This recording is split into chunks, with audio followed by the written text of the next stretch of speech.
Assalamualaikum warahmatullahi wabarakatuh. Halo teman-teman, perkenalkan saya Nisa Firdaus Ulfa, nomor induk mahasiswa 23070200015. Pada kesempatan ini, saya akan membahas sejarah bahasa Indonesia. Ada yang sudah tahu sejarah bahasa Indonesia itu? Jika belum, simak video ini baik-baik ya.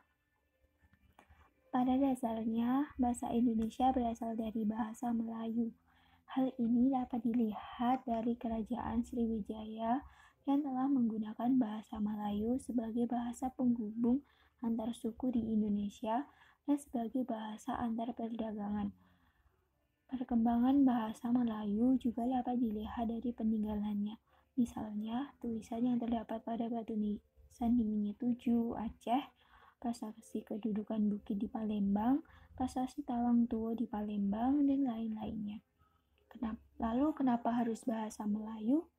Kenapa nggak bahasa lainnya?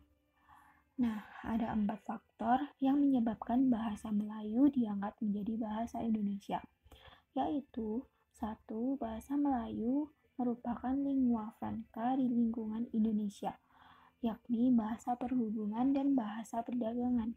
Yang kedua, sistem bahasa Melayu sederhana dan mudah dipelajari karena tidak mengandung tingkatan bahasa. Yang ketiga, suku Jawa, suku Sunda, dan suku-suku lainnya dengan sukarela menerima bahasa Melayu menjadi bahasa Indonesia serta bahasa nasional. Yang terakhir, bahasa Melayu mempunyai kesanggupan untuk dipakai sebagai bahasa kebudayaan dalam arti yang luas. Bahasa Melayu menyebar ke pelosok Nusantara bersamaan dengan menyebarnya agama Islam di wilayah Nusantara, sehingga bahasa Melayu semakin berkembang pesat dan bertambah kokoh keberadaannya. Perkembangan bahasa Melayu di Nusantara mendorong tumbuhnya rasa persaudaraan bangsa Indonesia.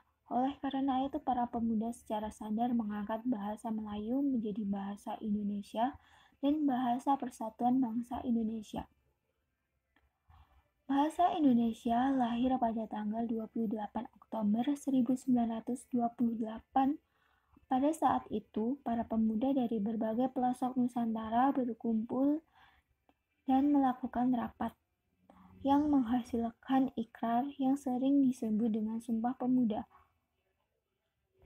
Unsur yang ketiga dari Sumpah Pemuda merupakan pernyataan tekad bahwa bahasa Indonesia merupakan bahasa persatuan bangsa Indonesia. Bahasa Indonesia dinyatakan kedudukannya sebagai bahasa negara pada tanggal 18 Agustus 1945. Proklamasi Kemerdekaan Republik Indonesia pada tanggal 17 Agustus 1945 telah mengukuhkan kedudukan dan fungsi bahasa Indonesia sebagai konstitusional sebagai bahasa negara. Kini bahasa Indonesia dipakai oleh berbagai lapisan masyarakat di Indonesia. Bagaimana? Sekarang sudah tahu bukan mengenai sejarah bahasa Indonesia? Jika ada yang belum paham, silahkan ditanyakan.